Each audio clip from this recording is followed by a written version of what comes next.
So, now you have the framework. We have a final 7 years coming. We have a 10-nation confederation that will galvanize and unify under an individual that is known as the Antichrist. Now, go with me, if you would, to Ezekiel chapter 38. Here it is crucial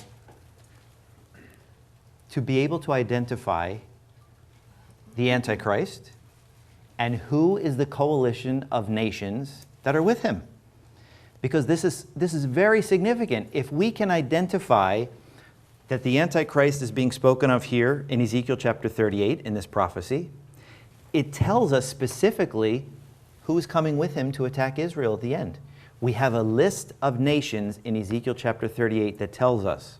This all becomes significant because pretty soon we're going to be touching on identifying Mystery Babylon. Who is this great city? Ezekiel 38. And the word of the Lord came unto me, saying, Son of man, set thy face against Gog, this is the Antichrist, the land of Magog, the chief prince of Meshech and Tubal, and prophesy against him, and say, Thus saith the Lord God, Behold, I am against thee, O Gog, chief prince of Meshech and Tubal, and I will turn thee back and put hooks into thy jaws, and I will bring thee forth, and all thine army, horses and horsemen, all of them clothed with all sorts of armor, even a great company with bucklers and shields, all of them handling swords.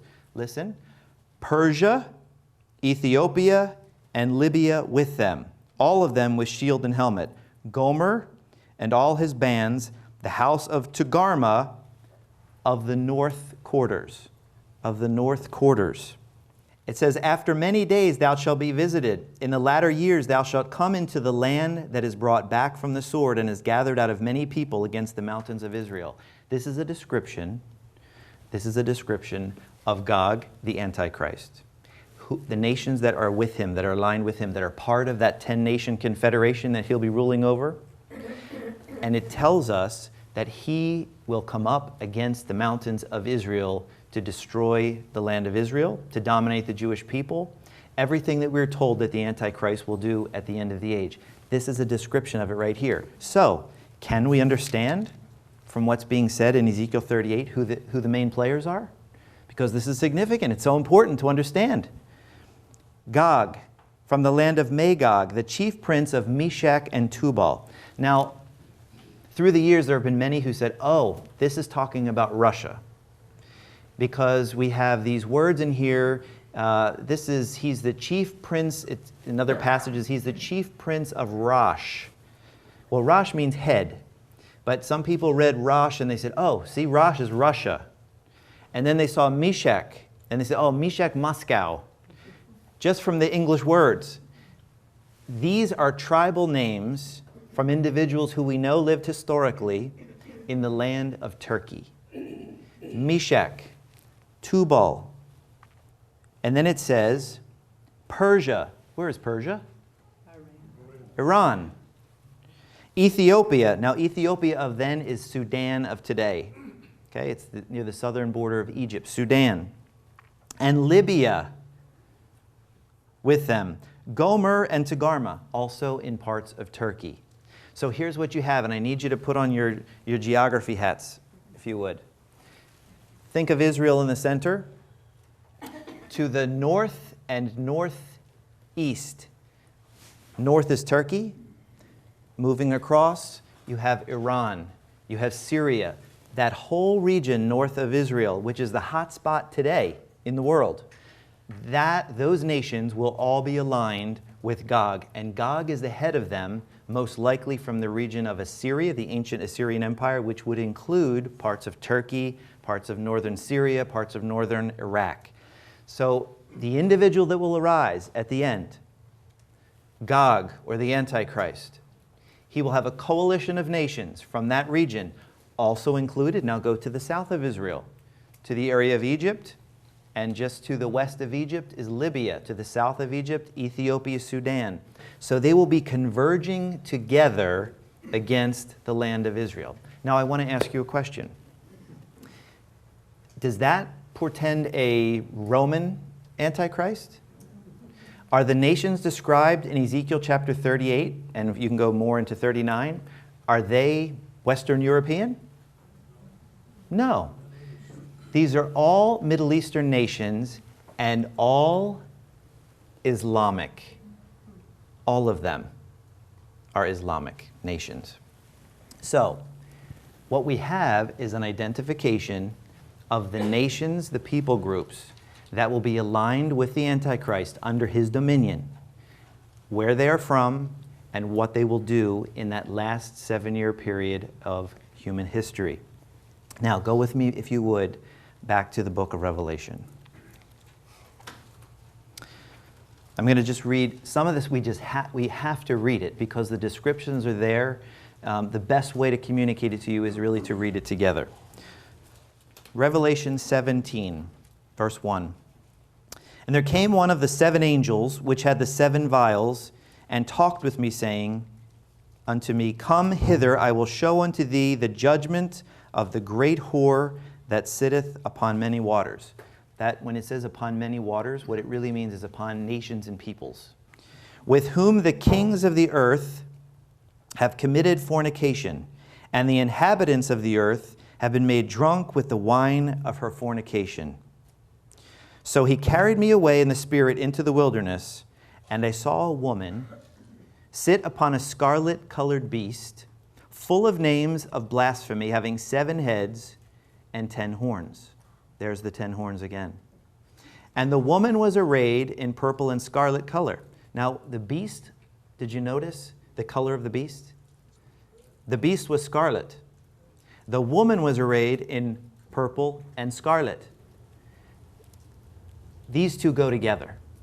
The woman and the beast work together. They're part of a team. They have synergy together.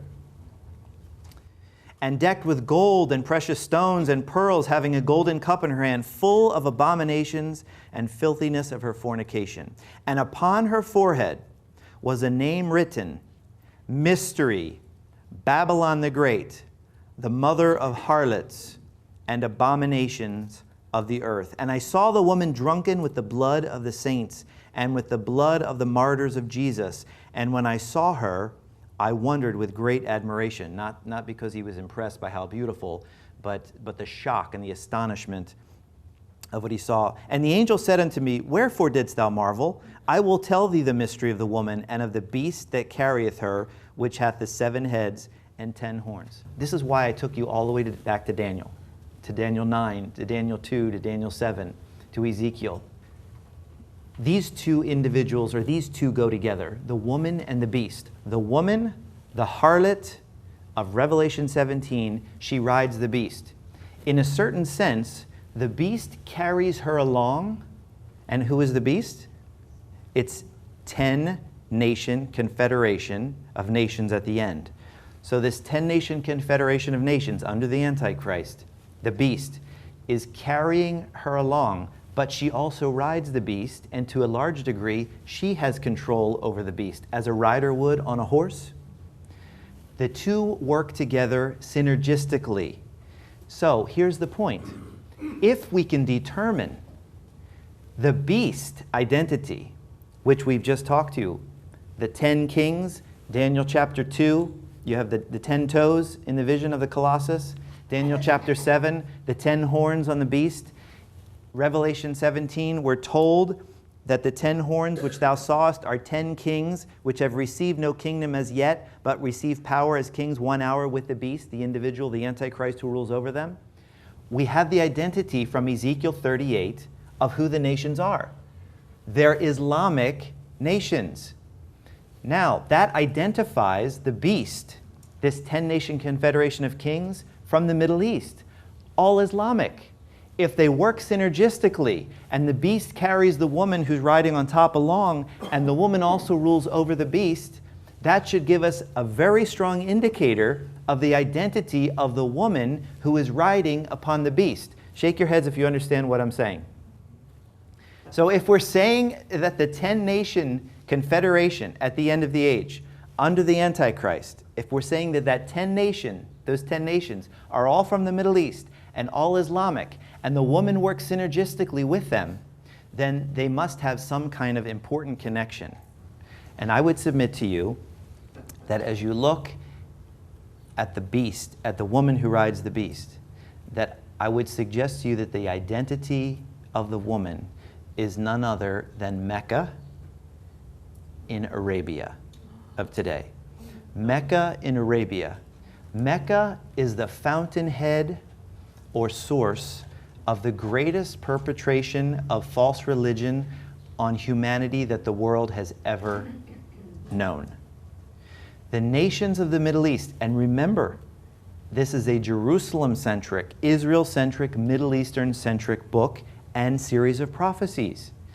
What is of importance is Daniel asked the question, back in Daniel chapter 9, what's going to happen to my people and the city of Jerusalem? And the answer comes, 77 weeks are determined. The first 483 is before the church age. Stops with the crucifixion of Jesus Christ, that first 483 years. The last 7 are at the end, and God is bringing to fruition everything that he has promised through the Old Testament prophets at the end. So are you with me? Okay. Mystery Babylon the Great, a wicked harlot who rides a beast with 7 heads and 10 horns. And what I would submit to you is, what we're looking at is a religious and an economic system, or city, you could say, or nation. Let's look at a more detailed description of this woman, Revelation chapter 18. And after these things I saw another angel come down from heaven, having great power, and the earth was lightened with his glory. And he cried mightily with a strong voice, saying, Babylon the Great is fallen, and has become the habitation of devils, and the hold of every foul spirit, and a cage of every unclean and hateful bird. For all nations have drunk of the wine of the wrath of her fornication. And the kings of the earth have committed fornication with her, and the merchants of the earth are waxed rich through the abundance of her delicacies. And I heard another voice from heaven saying, Come out of her, my people, that you be not partakers of her sins, and that you receive not of her plagues. For her sins have reached unto heaven, and God hath remembered her iniquities. Remember her, even as she rewarded you, and double unto her, double according to her works, in the cup which she hath filled, fill full to her double. How much she hath glorified herself, and lived deliciously. So much torment and sorrow give her, for she saith in her heart, I sit as a queen. I am no widow, I shall see no sorrow. Therefore shall her plagues come in one day, death and mourning and famine, and she shall be utterly burned with fire. For strong is the Lord God who judgeth her. And the kings of the earth, who have committed fornication and lived deliciously with her, shall bewail her and lament for her when they shall see the smoke of her burning. Standing afar off, for the fear of her torment, saying, Alas, alas, that great city Babylon, that mighty city, for in 1 hour is thy judgment come. Verse 11, And the merchants of the earth shall weep and mourn over her. For no man buyeth their merchandise any more. The merchandise of gold and silver and precious stones, and of pearls and fine linen and purple and silk and scarlet and fine wood, and all manner vessels of ivory, and all manner vessels of most precious wood, and of brass and iron and marble. This is materialism 101 here. And cinnamon and odors, foods, spices, ointments, frankincense, wine, oil, fine flour, wheat, beasts, sheep, horses, chariots, slaves, and souls, or bodies of men. And the fruits that thy soul lusted after are departed from thee, and all things which were dainty and goodly are departed from thee, and thou shalt find them no more at all. The merchants of these things, which were made rich by her, shall stand afar off for the fear of her torment, weeping and wailing, and saying, Alas, alas, that great city that was clothed in fine linen, and purple and scarlet, and decked with gold and precious stones. For in 1 hour so great riches is come to naught. Listen to this. And every shipmaster, and all the company in ships, and sailors, and as many as trade by sea, stood afar off, and cried when they saw the smoke of her burning, saying, What city is like unto this city?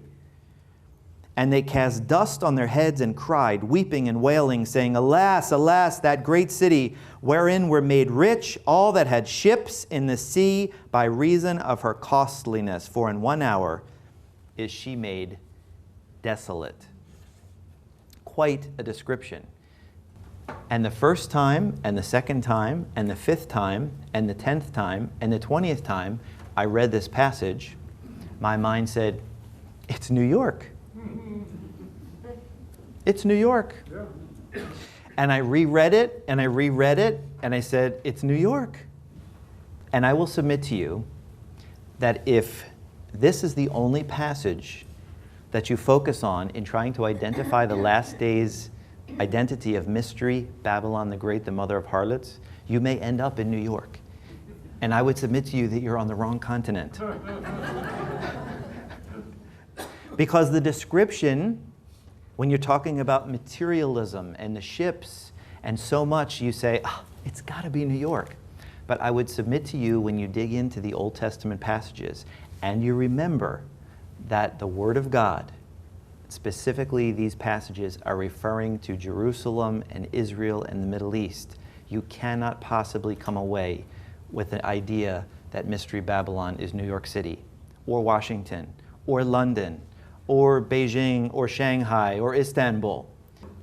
There are some, and I would say this is probably my second favorite position on this, would say a rebuilt Babylon in what is today Iraq. But I would submit to you that I do not think that even that fits the criteria as perfectly as the identification of Mecca and Saudi Arabia does today. We're going to get into that a little bit further here in just a moment.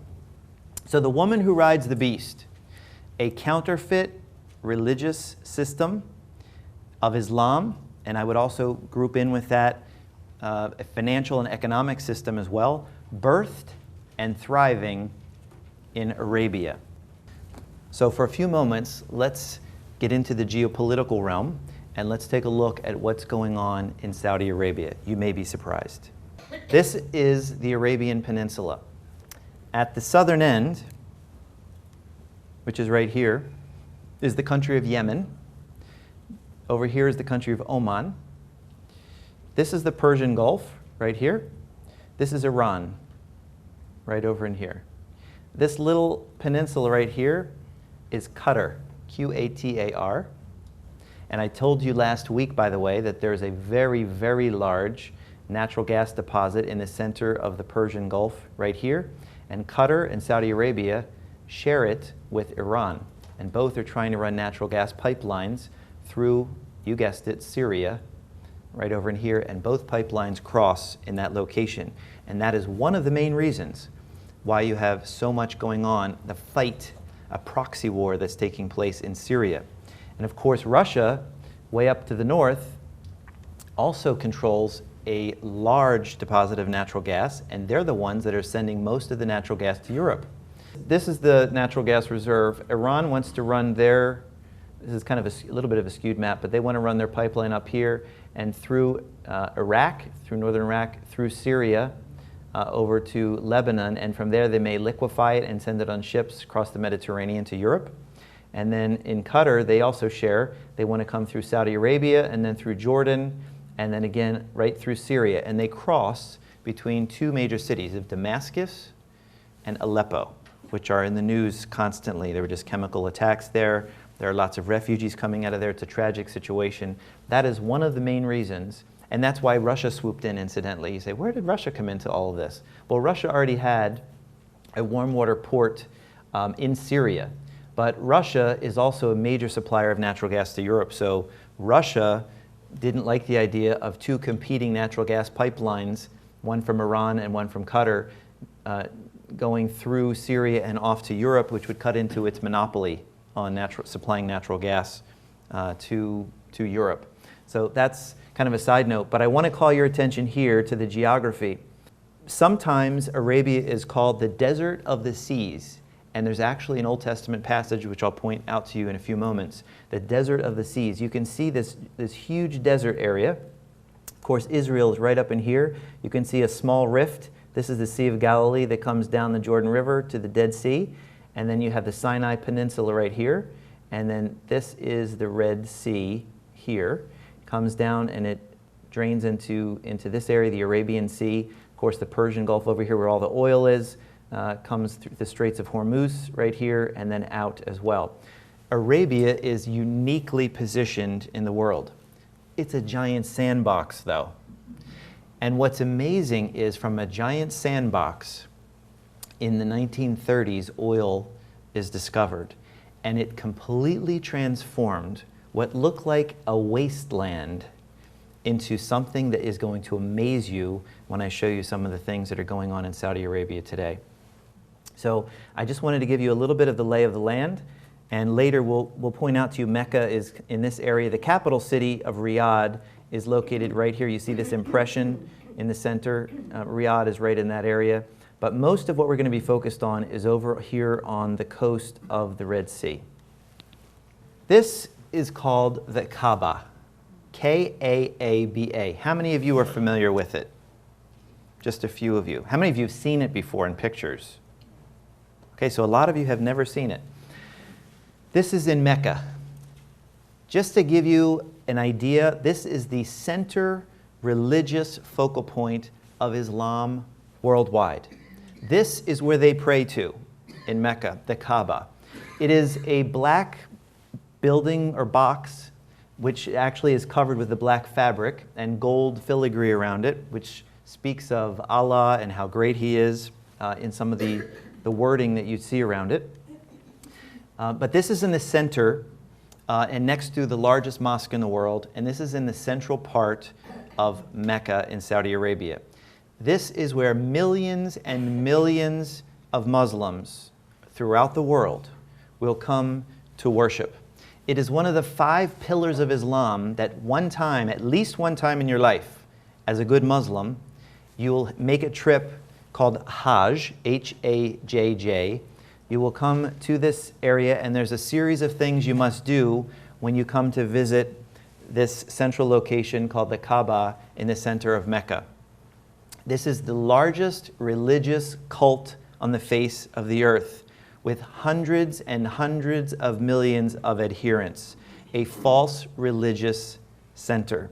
And I would submit to you, it is a counterfeit religious center, taking the worship that should be entitled and be given to the true Christ in Jerusalem to a false deity, and I would say in an ultimate sense Satan, in this location. Now those sound like harsh words, but that's the reality of it and the tragedy of it. I want to talk to you just briefly about this Kaaba. This Kaaba is about 60 feet high, 60 feet wide. It is supposed to be or represent kind of an equivalent to the Holy of Holies in Jerusalem, in the temple in Jerusalem. It's the most equivalent that Islam has to the Holy of Holies. They believe that this Kaaba was smaller and it was given to Adam, and that Abraham, when he came, he built it and made it larger the way you see it today. Of course, there's no evidence for any of those things, but that's the Islamic tradition and that's in their writings. They also believe that it's the gateway to Allah, and that an exact replica of this is above in the heavens where Allah resides. This, they would believe, is the closest place they can get to their deity, Allah. Now, Muhammad died in 632 AD, but I want to make a few observations. Before Muhammad died, at this location, there were more than 360 pagan idols that were known to have been placed at this location. The tribesmen of Arabia would come and worship at this location. This was a place of idol worship. More than 360 idols were in this locale. When Muhammad came along, he was influenced by Christianity and Judaism and Hinduism and other religions of the world because he was a merchant at the crossroads where the merchants came by.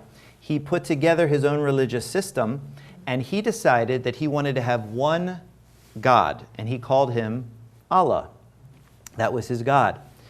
So he supposedly cleansed this area of the other idols that were there. But I want to tell you that much of the idolatrous practice that was going on before Muhammad came on the scene still continues to this day. As a matter of fact, there are some scholars who believe that the origins of the Kaaba comes from the Hindu deity Shiva, which is known and seen to have a crescent moon on the top of its head and is known as the destroyer of the earth. Also, Muslims today, they will once a year put on a white robe and they will walk as part of the Hajj to visit, and they will circumambulate, which means they will go in a circle around the Kaaba as part of venerating their deity. That practice is done today in India in pagan circles, where they go to the deity, they circumambulate around the deity. The same practices are still in occurrence today. Also, the pagans before, the tribal pagan people of Arabia, they would put on white robes, and they would also come up to worship their idols that were at this location. Further, this cube, on the corner of the cube, and I don't have a picture, I wish I did, I apologize. At the corner of it, there's something called the black stone. The black stone. That black stone is surrounded by a silver framework, and I don't want to get too graphic except to say that it clearly is representative of a female sexual organ. And inside of that silver framework, you have this black stone. It was known in ancient times that pagan gods were created out of stone, and that many times there were black meteors that had fallen from the sky. They had taken those black meteors, carved a head, and put the head of the black meteor, carved like the god, on the marble statue. There are examples of this in Paphos in Cyprus today, the statue of Aphrodite. Even in Acts chapter 19, most likely there is a story that is from the book of, from Ephesus, the city of Ephesus, where the connection is also made, where they say, our god Diana, our goddess Diana, she has a head that is an image that fell from the sky. So this concept of a black meteor being carved into a god or a goddess was prevalent throughout the day. The black stone that is there on the corner of the Kaaba, there was an individual, now stick with me here, there was an individual called John of Damascus, not from the Bible, John of Damascus. He lived about 50 years after Muhammad. And he said, and we have a quote from him, he was a monk in Syria. He visited the Kaaba, and he said, when you go and you see the black stone at the Kaaba, which the Muslims kiss, touch, and rub during their veneration as they come during the Hajj, their pilgrimage there, that stone, if you look carefully, still had the engravings of a pagan goddess on it only 50 years after Muhammad's death. The black stone at the corner of the Kaaba, that today millions of Muslims come, circumambulate as part of the ritual, part of the veneration of their God, and kiss the black stone. As a matter of fact, in Islamic writings, that black stone was said to have been white when it first appeared. And that black stone, every time it's touched, it absorbs the sins of the individual that touches it. And that has made it as black as it is because of the millions that have come that have touched it, and it absorbs the sin into the stone, turned the white stone black. These are just some of the things that are going on in Islam today. And you should know that there are hundreds of millions of people that are 5 times a day turning and praying to this pagan idolatrous system. And it is absolutely tragic.